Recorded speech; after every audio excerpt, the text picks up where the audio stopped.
Merry Christmas. Okay, so hoping this will go as viral as Stanley Tucci's Negroni masterclass.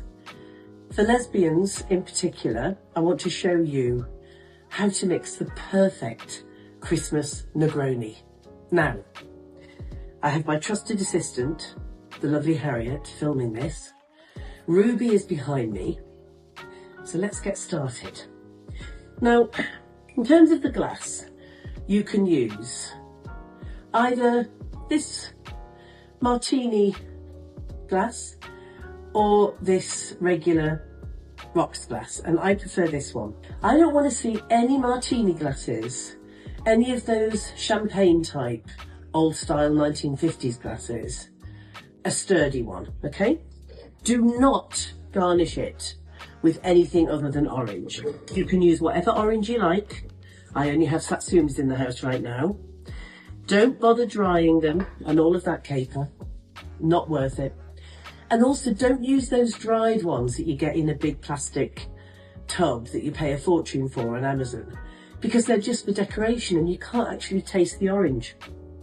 Do not squeeze the orange into the glass. You are not making a fruit cocktail. It just goes in at the end. Now, in terms of ice, I like to use the really good round size. And the reason for this is because it melts very slowly, but because it fills almost all of the glass, it really chills the drink without diluting it. Do not use several small ordinary cubes of ice that you've got from that horrible rubber or plastic ice tray that you've had for 20 years. Now, careful when you put this into the glass. My niece actually dropped one in just almost from here and cracked the glass. They're very heavy. Okay, so first thing you do is orange bitters.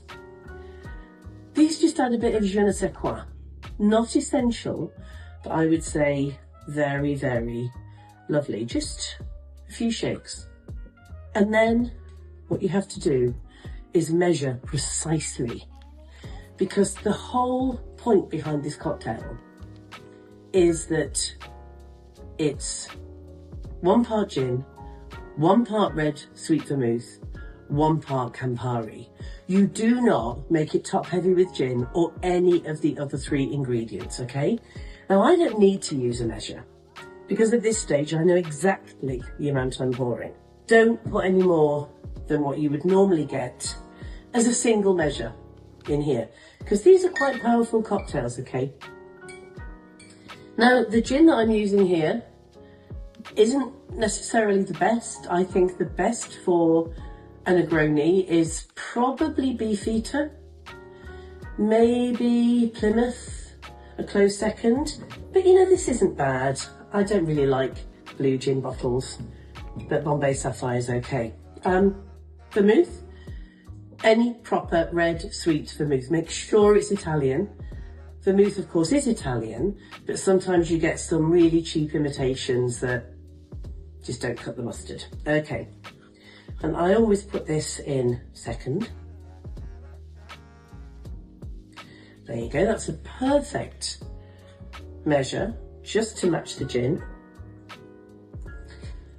And then, of course, Campari. Do not let anybody tell you there is a substitution of any description for Campari.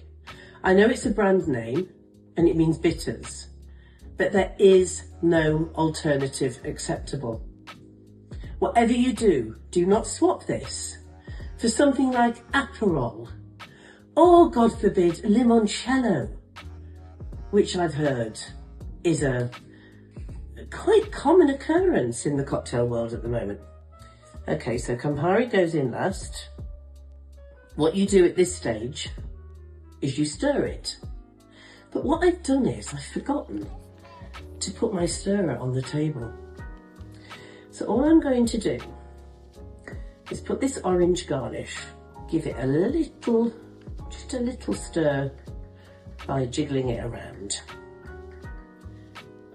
And there is your Christmas Negroni, made by a lesbian for you lovely lesbians. I'm sorry I'm laughing, but Harriet's face is a picture. Merry Christmas everyone. Salute, Sláinte, L'chaim, cheers.